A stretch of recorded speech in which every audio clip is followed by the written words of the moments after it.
안녕하세요. 상수주역입니다. 지금부터 강의를 시작하겠습니다. 오늘의 강의는 주역 64궤 중 19번째 궤인 지택님 궤입니다. 오늘이 몇 번째 시간이죠? 지택님은 세 번째 시간이죠? 세 번째 시간입니다. 우리가 지난 시간에 뭘 배웠죠? 지난 시간에는 지택님 궤의 궤사와 효사에 대해서 공부를 했습니다. 오늘은 세 번째 시간으로 임궤의 초효, 2효, 3효에 대한 효사를 공부하는 시간을 가지도록 하겠습니다. 자, 효사에 대한 내용을 본격적으로 하기 전 궤상을 한 번 더 훑어볼까요? 임궤의 하궤는 운무를 상징하는 태궤, 양양음입니다. 상궤는 땅을 상징하는 공궤, 세 개의 음효로 구성되어 있습니다. 이 궤상을 보면서 우리가 느낄 수 있는 것은 두 개의 양효가 초효와 이효의 자리를 잡으면서 음효의 가장 아랫부분에 위치하고 있습니다. 이 얘기는 능동적인 양효가 수동적인 음효, 또 다시 얘기하면 정치 지도자인 양효가 피지배자인 백성들의 밑에 들어와 있다는 얘기입니다. 즉 정치 지도자는 위에 존재하되 아래를 살펴야 된다는 얘기죠. 또 다른 한편을 보면 하궤는 운무를 상징하는 태궤입니다. 연못을 상징하는 태궤죠. 연못은 물이 정지되어 있습니다. 그래서 언제든지 연못을 비춰보면 백성들의 뜻을 살펴볼 수가 있죠. 그래서 정치 지도자는 항상 민의를 하늘로 얘기됩니다. 그래서 민심은 천심이다 라고 얘기하는 이유도 이 지택님 궤가 우리에게 알려주는 하나의 교훈이기도 합니다. 자, 이런 배경을 깔고 지금부터 효사 공부를 시작해 보겠습니다. 먼저 초구를 한번 볼까요? 초구. 한번 읽어보죠. 함님 정길.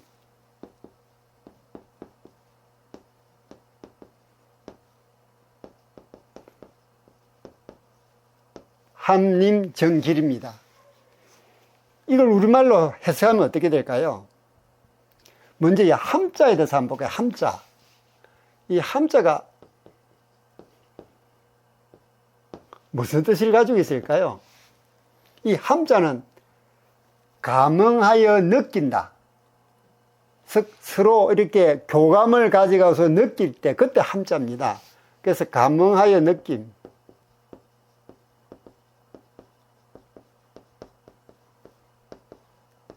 이게 함자가 가지고 있는 뜻입니다. 즉 감흥하여 이만이 고dom을 지켜 길하다.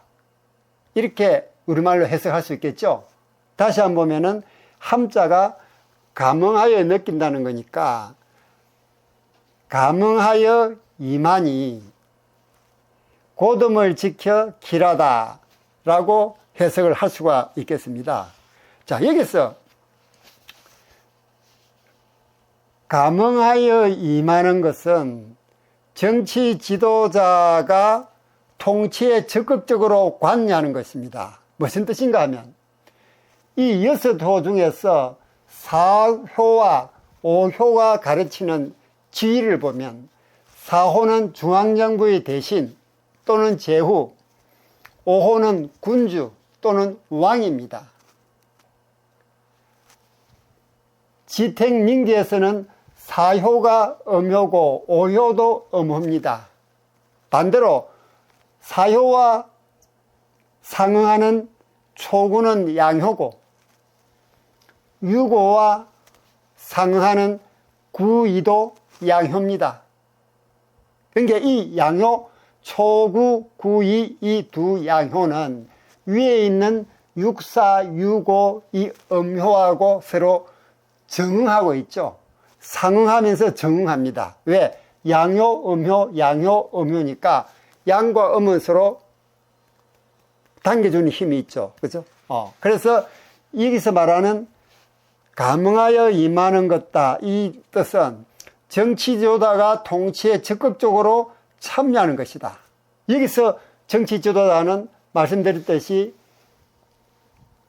오효가 상징하는 군주 또는 왕, 사효가 상징하는 대신, 중앙정부의 대신 또는 제후를 얘기하는 것입니다. 이들은 민심을 거울처럼 쳐다봅니다. 위치는 이게 사효, 오효에 있으면서 마음은 지금 백성 밑으로 들어가 있죠.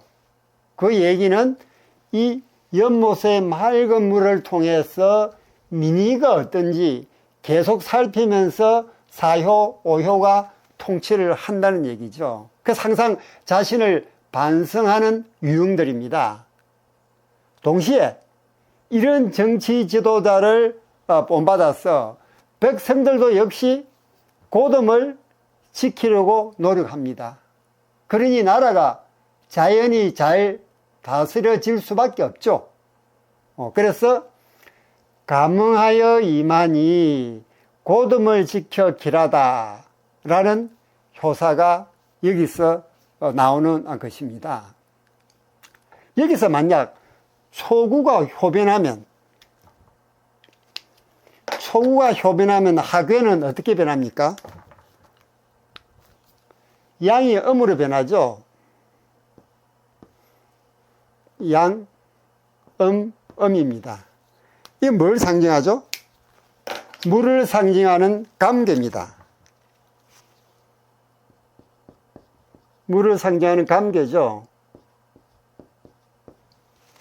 이게는 무슨 물상이 있을까요? 고dom이라면 고돔. 바로 이 정입니다. 고돔이라는 물상이 있죠.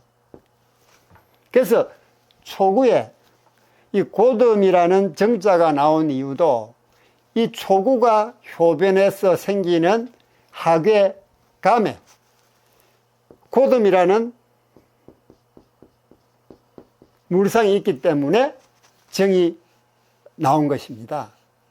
그래서 여기서 초구에서 우리가 볼 수 있는 것은 정치 지도자들이 유고 또는 육사 위치에 있으면서도 마음은 항상 백성들 속으로 들어가서 이 백성들의 민의가 지금 어떤지, 백성들의 애로사항이 무엇인지를 계속 살펴보고, 또 백성들은 이 정치 지도자들을 본받아서 정치 지도자와 감응해서 스스로 고dom을 지키려고 노력하니 그 나라는 자연적으로 잘 다스려지게 되어 있죠. 정치 지도자와 피지배자인 백성들이 서로 이렇게 교감을 하는 그런 효사를 초구가 우리에게 알려주고 있습니다. 그래서 고dom을 지키니 길한 것입니다.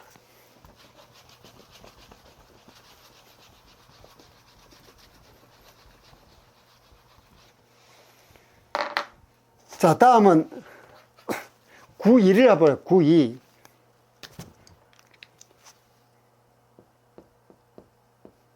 구2를 보면은 함님,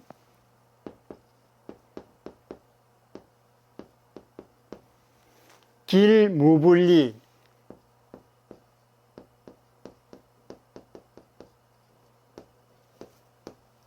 이렇게 읽을 수 있겠죠. 이걸 우리말로 해석을 하면 어떻게 될까요? 이거 함님은 초효와 이효가 똑같습니다. 감응하여 임하니 길하고 이롭지 않음이 없다. 길하고 이롭지 않음이 없다. 이롭지 않음이 없다는 말은 무슨 이롭다는 얘기죠. 길하고 이롭다는 겁니다. 왜? 감응해서 임하니까. 즉 피지배자인 백성들과 서로 감흥을 하면서 임하기 때문에, 정치에 임하기 때문에 길하고 이롭지 않음이 없는 것입니다. 여기서 구이는 지택님 괴의 괴주입니다. 괴는 일반적으로 오효 자리가 괴주가 오는데 이 오효 자리가 지금 음효가 왔죠. 그래서 오효와 정응하고 있는 구이가 괴주 역할을 하는 것입니다. 여기 보면 이 구이는 양효가 하괴의 중도를 얻었습니다. 중을 얻었죠. 초효, 2효, 3효에서 2효 중을 얻었습니다. 또 위로는 유고와 정응합니다. 양효고 음효니까 상응하면서 동시에 정응하죠. 그래서 감흥에서 임한다는 그 얘기가 여기서 나오는 것입니다. 그래서 양효와 음효가 백성과 지도자가 서로 감흥에서 임하니까 상하가 한마음 한뜻으로 다스리는 것이 되는 것이니까 길하고 이롭지 않음이 없다는 것입니다. 다시 말씀드리면 유고 자리에 있는 군주가 자리는 유고에 위치하고 있지만 마음은 구2 2호 자리로 내려와 있습니다. 왜? 이 연못의 맑은 물을 통해서 백성들의 뜻이 무엇인지, 백성들의 어려운 상황이 무엇인지를 계속 살펴보기 위한 것이죠. 그렇게 지도자들이 위에 있으면서도 마음은 아래로 내려와서 서로 감흥하면서 임하니까 따라서 백성들도 같은 마음으로 지도자에 따르니까 길하고 이롭지 않음이 없는 것입니다. 자, 이는 이 백성들이 이 군주의 명령을 맹목적으로 순종하는 것이 아니죠. 서로 상응하는 자리이면서도 서로 감흥하니까 상하가 감흥하는 또는 서로를 위하는 그런 마음이 생기니까 자연스럽게 생기는 결과입니다. 길무불리 이 부분은 왜? 서로 교감을 하니까요. 백성은 지도자를 향하여, 지도자는 백성을 향하여 서로 교감을 나누고 있으니까 자연적으로 이런 식으로 길무불리가 생기는 것입니다. 또 이 구이는 하괴의 중을 얻었습니다. 그리고 초구는 발음을 얻었죠. 무슨 뜻입니까? 구이는 중을 얻고 초구는 발음을 얻었습니다. 그 정이죠, 그죠? 정을 얻었습니다. 중은 중도를 얻었다는 얘기고, 정은 초요 자리에 양효가 왔으니까 발음을 얻었다 그러는 거죠. 이게 중정입니다. 이 구이는 하괴의 중도를 얻었습니다. 그래서 초구가 얻은 정, 즉 발음보다는 우세하죠. 왜? 중이 정보다는 더 큰 것입니다. 더 위에 있는 상위 개념이죠. 그래서 중은 초구의 정보다 더 우선하기 때문에 자기 자신의 수양에 거치지 않고 모든 일을 이렇게 선하게 하는 그런 역할을 하는 것입니다. 그래서 구이가 효사를 보면은 감흥하여 임하니 길하고 이롭지 않음이 없다라는 효사가 여기서 나오는 것입니다. 근데 여기서 우리가 보면은 초효, 2효, 3효, 4효, 5효, 상효입니다. 근데 효사를 보면 초효와 2효에만 함자가 들어가죠. 함자가. 다른 데는 함이 없습니다. 감림, 치림, 지림, 돈림으로 되어 있는데 초요와 이요에만 그 효사에 함자가 들어가 있고, 함자는 제가 조금 전에 말씀을 드렸듯이 서로 감응하여 느낀다고 했습니다. 그 왜 초요와 이요에만 감응하여 느낀다는 함자가 들어왔느냐? 그 이유는 초효와 이효가 상응하는, 초효는 육사, 이효는 육오와 서로 양효, 음효, 양효, 음으로서 서로 정하기 때문에 서로 감응을 하는 거죠. 감응해서 느끼는 게 초구와 구이기 때문에 여기에 함자로서, 즉 서로 교감하여 느낀다 하는 함자가 여기에 효사에 나오는 것입니다. 그래서 이 효사 하나하나도 따지고 들어가면 그냥 효사가 적히는 게 아니죠. 다 나름대로 의미를 가지고 있는 것입니다. 참고로 이 함자가 나오니까요, 우리가 무슨 개를 한번 볼까요? 함계를 한번 볼까요? 함계는 뭐죠? 택산함이죠. 택산함. 자, 택산함 괴상을 한번 그려보겠습니다. 택산함 괴상을 그려보면은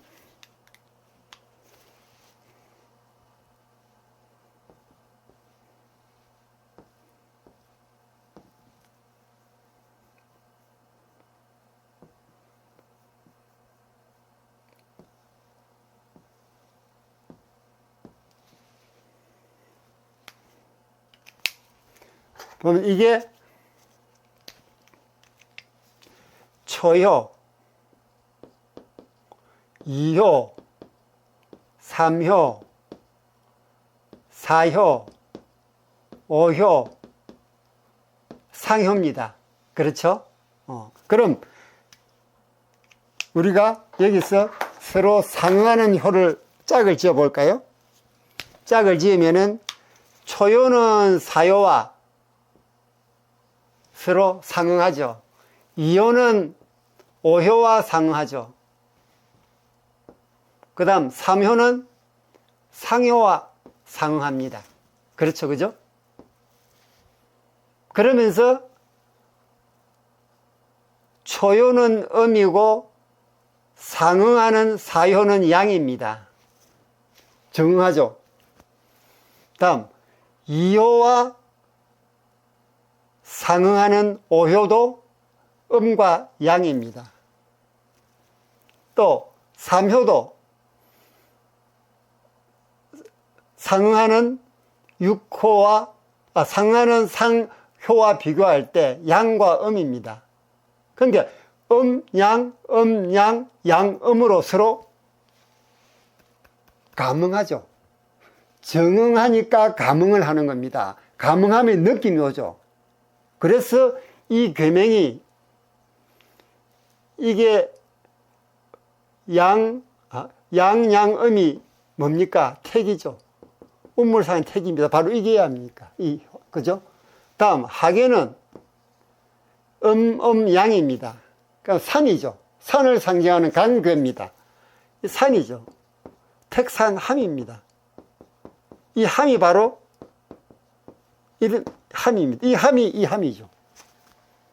그래서 이 함은 양효와 음효가 서로 정응하면서 느낄 때 이 함자를 쓰는 겁니다. 그래서 초구와 구이가 6개 효 중에서 양효로서 육사와 육오로 서로 정응을 하니까 감응해서 느낌이 오니까 함유로 나옵니다. 마찬가지로 이 택산함계도 6개 효가 다 정응하고 있습니다. 초효와 사효, 이효와 오효, 삼효와 상효가 다 양음으로 정응하면서 감응하니까 함이 되니까 이거는 함계로 얘기해보죠. 함계. 이게 함계입니다. 함계. 택산함. 그래서 택산함의 함계가 왜 함이 됐는지 우리가 이 내용을 통해서 알 수가 있는 것입니다.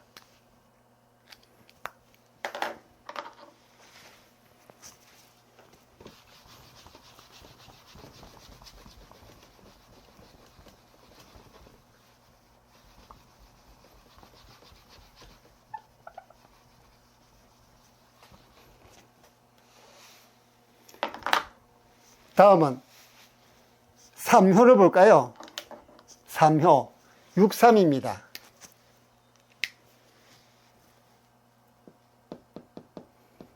육삼을 우리말로 읽어보면 이건 감입니다. 감. 감님이죠. 감님. 무유리.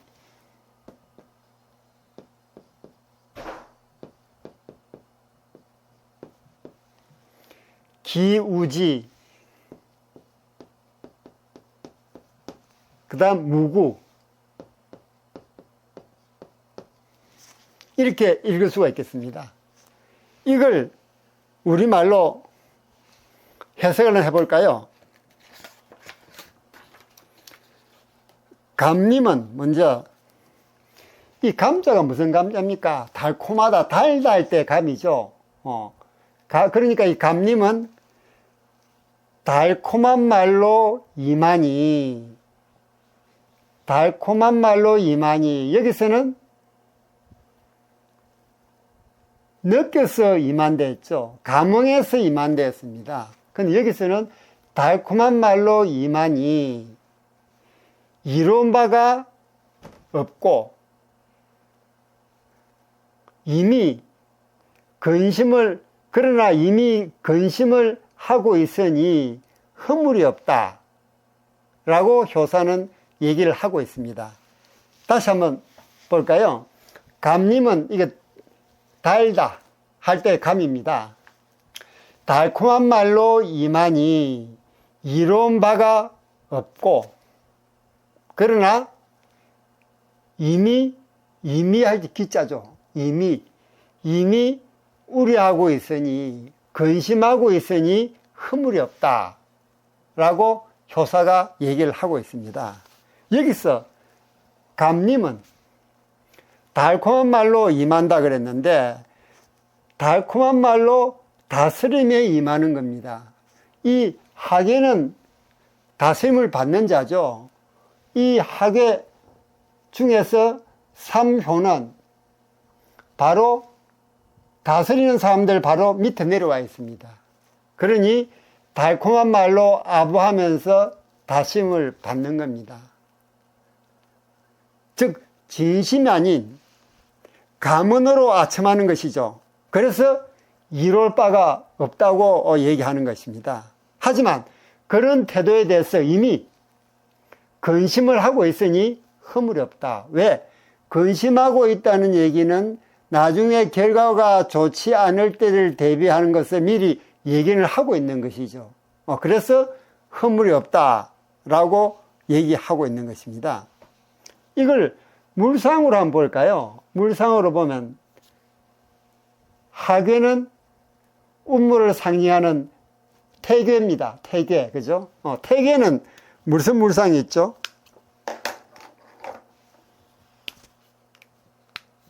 양양음입니다. 이건 연못을 상징하는 태괴죠. 여기에는 무슨 물상이 있느냐? 기쁨이야, 기쁨.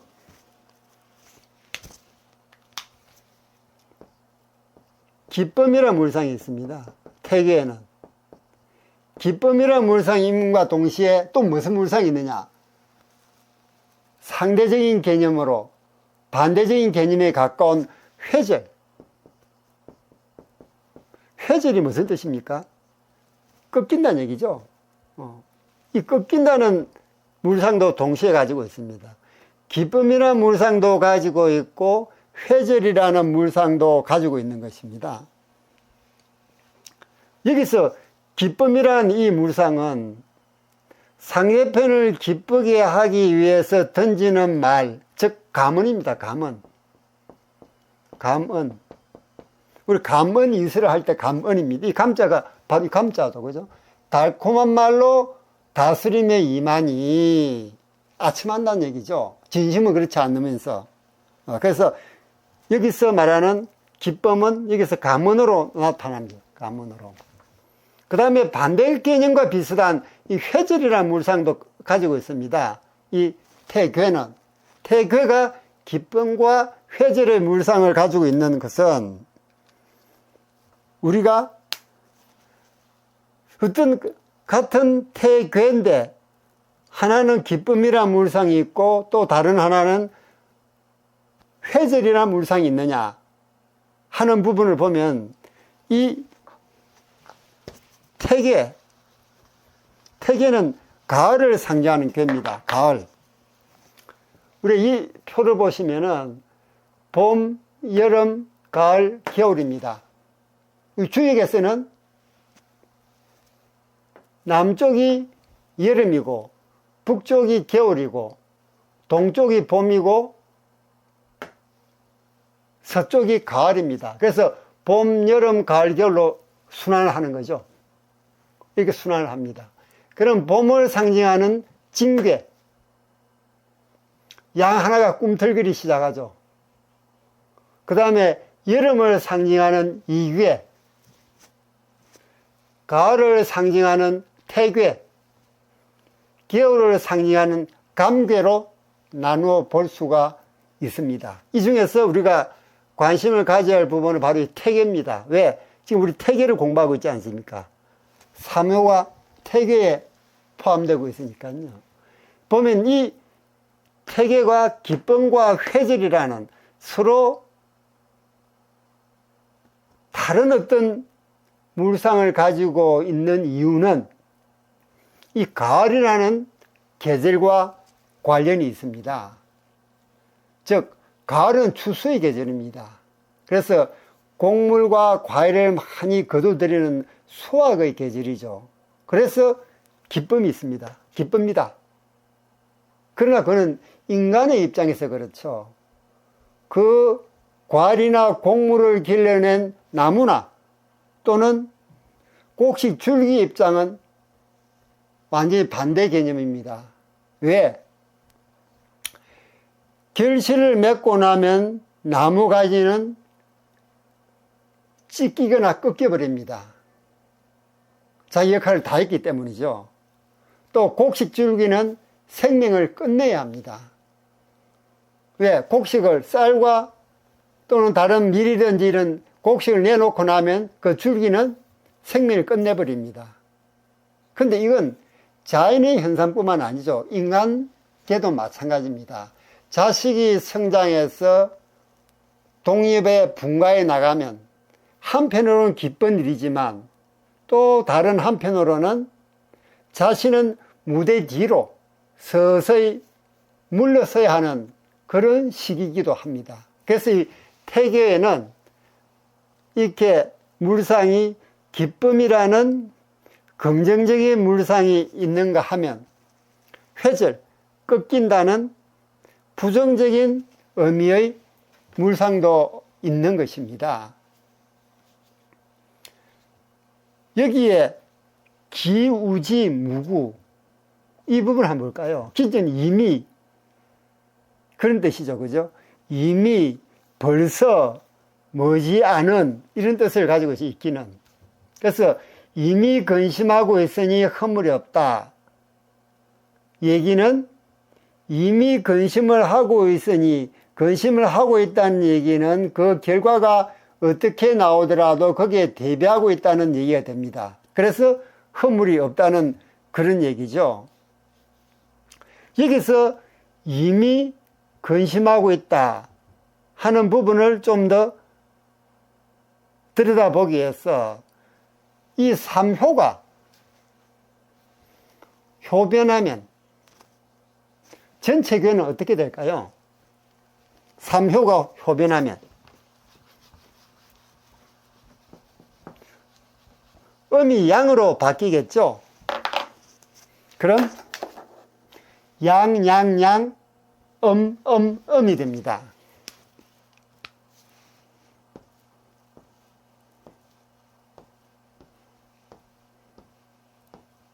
이렇게 되죠. 위에는 땅을 상징하는 공괴, 이 공괴입니다. 그죠?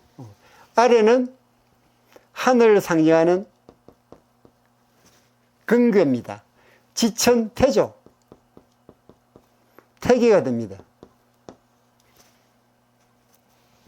삼효가 효변하면 전체 괴는 태계가 된다는 얘기죠. 태계는 이 보시면 태계는 음요 세계가 위에 있고 음요 세계가 위에 있고 양요 세계가 밑에 있습니다. 즉 군자를 상징하는 또는 지도자를 상징하는 양효가 백성을 상징하는 음요 밑으로 들어가 있죠. 이건 바로 군자의 도입니다. 군자는 이렇게 해야 된다는 얘기입니다. 자기가 높은 위치에 있다 하더라도 마음은 항상 그 백성들 밑으로 들어가서 백성들을 살피는 그런 자세가 그게 바로 군자의 도입니다. 그래서 육삼은 머지않아 효면하면 전체계는 태계가 되는데 그렇게 되면 이 태계가 되기 때문에 허물이 없는 거죠.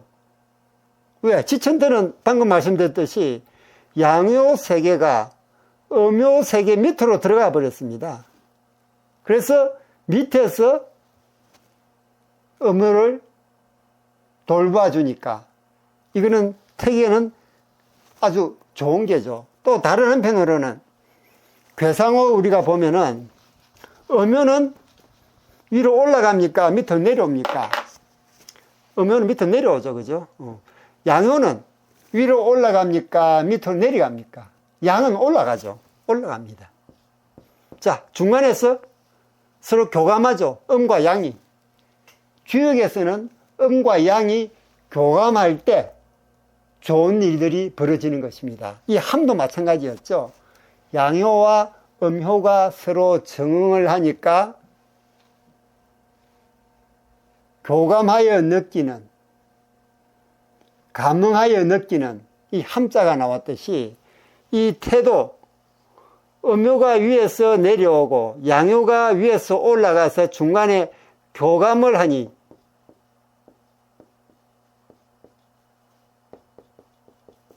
태계가 되면서 허물이 없다고 우리가 괴상에서도 이 무구를 읽어낼 수가 있는 것입니다. 이렇게 초효, 이효, 삼효는 그 효사가 지도자가 백성들을 어떤 자세로 임하고 있는지 또 그 피지배자들인 백성은 지도자를 어떤 식으로 대하고 있는지를 쭉 설명을 해주고 있습니다. 그래서 우리 임자가 무슨 뜻이라 그랬죠? 임하다, 대처하다라는 뜻을 가지고 있다고 말씀드린 것도 지도자가 어떤 자세로 임하는지 또 백성들은 그 지도자를 어떻게 대처하는지 하는 이 임자가 안에 그런 뜻을 다 담고 있는 것입니다. 오늘은 지택님 그의 초효, 이효, 삼효에 대해서 공부를 했습니다. 내일이 추석이죠. 지난 여름은 기록적인 폭염과 폭우로 많이 힘들었습니다. 추석을 맞이하여 몸과 마음 모두 툴툴 털어버리시고 즐거운 추석 명절 되시기 바랍니다. 이번 지택님기의 세 번째 강의를 마치면서 당신의 운이 상승 중입니다. 임계가 전하는 도약의 순간을 느껴보세요 라는 메시지를 여러분에게 전하면서 제 강의는 여기서 마치도록 하겠습니다. 이에 대한 여러분의 의견도 댓글로 남겨주세요. 하나하나 읽어보고 명심하고 반영해서 좀 더 좋은 영상을 만드는데 최선을 다하겠습니다. 여러분의 좋아요, 구독, 댓글은 제게 큰 힘이 됩니다. 저는 다음 시간에 더 좋은 영상으로 여러분을 찾아뵙도록 하겠습니다. 여러분 안녕!